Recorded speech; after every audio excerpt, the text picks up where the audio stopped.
retired paramedic here.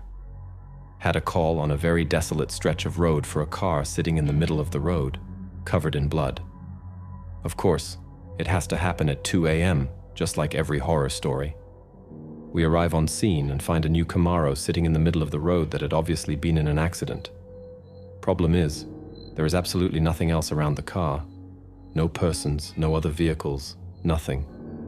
As we start approaching the Camaro, my partner is shining a light around when he says really low, hushed, and rushed. Look in the back now. I shined my light in the car, and there is intestines wrapped around the gear shifter and a lung in the back seat. We kind of freak out, call dispatch and let them know what's happening. We are in the process of getting out of there. Waiting until the cops show up, when all of a sudden, we see a figure appear walking down the road towards us. As he gets closer, we see he is covered in blood and gore. We both throw on our tactical vests, helmets, and snatch our pistols. I radio dispatch, sounding like a frightened Home Alone 9-year-old on the radio. We approach and start screaming at him to get on the ground, which he does. After everyone's heart rate is below 200 beats per minute, we start talking and figure out what happened. This guy had purchased a brand new Camaro and drove it to this desolate stretch of road to open it up. He said 1 minute he is shifting gears, and the next thing he knows his car is all over the road, and his mouth was full of blood. T seemed like an explosion had gone off. I start looking his injuries over and can't really see anything major and ask him about the passenger in his car. He says, "What passenger?" My partner says, "There's a lung in your back seat." Dude goes straight into mental overload and can't come up with anything, so I'm thinking he's hurt. Get him in the ambulance, police are 5 minutes away. We potentially have another victim out there. I have to go look by myself. I walk through the crash scene, look in the car, and sure enough, intestines wrapped around the gear shifter, lung in the back seat, looks like parts of a liver. Looks like a hand grenade went off inside the car. I walk around the other side of the car and see a faint blood smear stain on the road. Walk to it. See something else further down the road, so I keep walking towards it. I finally see something on the side of the road and run up to it. Honestly, completely freaked out and scared to death about the body I was about to see. And the dude had hit a deer. What happened is when he was winding the car out, state police estimated him well over 100 miles per hour. A deer jumped into his car's pathway and hit the top corner of the windshield with its stomach. When the windshield crashed, it created a negative vacuum in the car, sucking almost all of the deer's organs out and into his car and all over him. I had the fire department decontaminate him, wrapped him in some blankets and took him to the hospital.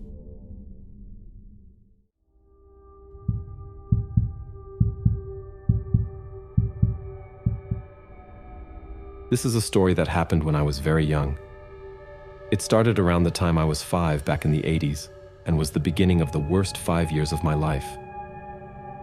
I was a teenage unplanned pregnancy, so my mom was a single mom for the first few years of my life. It wasn't too bad though. My mom and I were not alone. We lived with my mom's parents, my grandparents. My mom's younger sister was also still living at home. We were safe and happy. Then my mom met a guy. Let's call him Joe for privacy purposes. Joe seemed like a dream come true. He was nice to me and my mom. He took us places and brought us gifts. It was awesome, and when he proposed, my mom and I were both happy. They got married and my mom thought we would now be a happy family. We didn't know how wrong we were. It started off great at first. We had left my grandparents and moved into a home together. We had some really good times, but things took a turn for the worse after the first few months. Joe had a really bad temper, and it would come out when my mom or I upset him. He would yell, throw things, and break stuff. Then he started hitting my mom and me. He would punch and kick us. He got worse and worse. He started beating me up to get back at my mom. It was a nightmare for 3 years. My mom was too scared to leave him or tell on him. I was too small when I told people thought I was lying because I wanted to go back to my grandparents' house. The weirdest thing was Joe was a lot like Dr. Jekyll and Mr. Hyde. We had some really good times, vacations, holidays, and more. When he was nice, it was amazing. When his other side came out, it was hell. We did finally have something good and bad happen. My mom was pregnant. She was happy to be a mom again, and I was excited to be a big brother. It was also bad, though, because we were further tied to Joe, and who knew what he would do to the baby. When my baby brother was born, things were good for a while. We were pretty happy. I had withdrawn a lot, though I stayed in my room watching TV and reading. I figured out of sight, out of mind. I thought if I avoided Joe, he wouldn't bother me. I should have continued this plan, but I was blinded with the happiness and peace that came with my brother's birth. It all started back one day. Joe had a toothache and was in a foul mood. He'd been yelling at my mom all day. My brother was teething and had been fussy, so Joe was extra grumpy, yelling at her to get the baby quiet. My mom called me to dinner, and I walked out of my room. I was walking slowly and quietly because I didn't want to make Joe any more upset. Well, I guess I went too slow and got in the way because he got mad, yelled, and threw the remote control and hit me in the side of the head and eye. It was terrible. I was bleeding and bruised. My mom had finally had enough and left him with me and my brother. We went to my grandparents' house. They took pictures of my eye and called the police, but they wouldn't do anything. Social services investigated, but they didn't do anything either. We were happy at my grandparents and safe, but Joe was very slick. He called my mom and said the right words, and after a while talked her into coming back with promises to be better. He actually was for a while, but then he went back to his old ways. He even tried to beat my brother. I took a lot of beatings for him because I loved him and wanted to protect him. It all came crashing down one December night when I was 9. My mom had forgotten to pay the phone bill and the phone got turned off. She was at work working a double second and third shifts, and Joe was due to go into the same plant for his third shift in a different department. He was enraged when he found out the phone was off. He dragged me out of bed, and we drove up to the store just up the road from our house. He called my mom at work on the payphone. He was yelling and cussing at her about the phone bill. Then he said something that sent chills down my spine. He told her if she didn't get home in an hour, he would kill me. I was terrified. We went back to the house and I went to my room. Joe kept ranting and raving. I was so scared he called me into the living room and attacked me. He was beating me with a belt all over. He grabbed me and threw me into a wall. He pulled the chin cabinet down on top of me. Then he grabbed a broom and continued to beat me. The beating kept up on and off for several hours. I was in pain and covered in bruises and blood. It was time for him to go to work. He got dressed to go and told me that if I went to school in the morning, he would beat me when I got home. I guess he knew with all my wounds the school would do something. I was scared, but I needed help. I couldn't change out of my pajamas because I hurt too much. I slowly limped my way to my bus stop barefoot and still in my Incredible Hulk pajamas.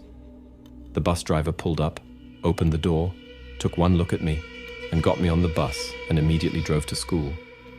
Then everything moved so fast. Before I knew it, I was talking to social services and the police. They ended up taking me to my grandparents, who got custody of me.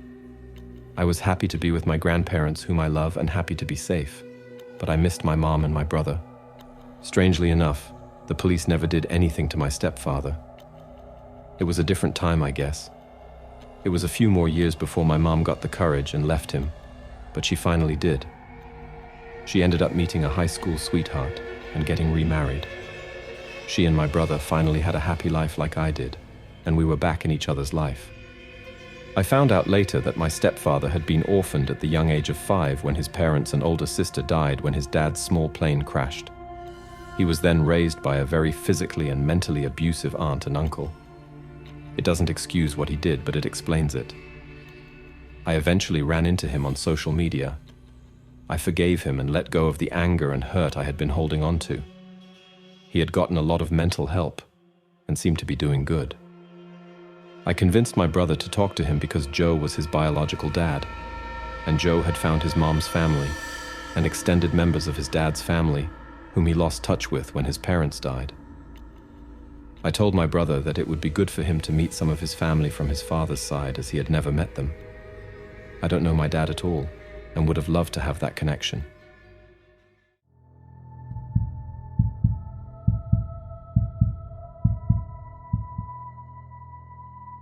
Back when I was a kid in Austin, Texas, I had this friend, let's call him John.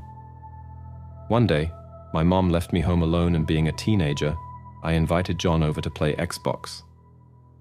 About 30 minutes into our gaming session, we heard a strange noise from upstairs, like a crack. We brushed it off, thinking it was one of my cats. Hours passed, and suddenly, the power cut off. John had to leave, saying his mom needed him back. I was alone, watching TV until late. At around 2:30 in the morning, I heard a muffled scream. My heart raced as I listened, frozen in fear. Then, I heard the back door open. I had forgotten to lock it. Terrified, I grabbed a hammer from my nightstand. I hid in my closet, dialing 911. I whispered to them that someone was in my house. I heard heavy footsteps approaching. Panic surged through me as the person stopped by my door. I had left the Xbox on in my room, a foolish mistake. I heard him enter and freeze, then bolt after a few seconds. Relief flooded me as I heard sirens approaching. The cops arrived, and I ventured downstairs to see them arresting the intruder. He was as pale as a ghost, and shockingly, he had no lips.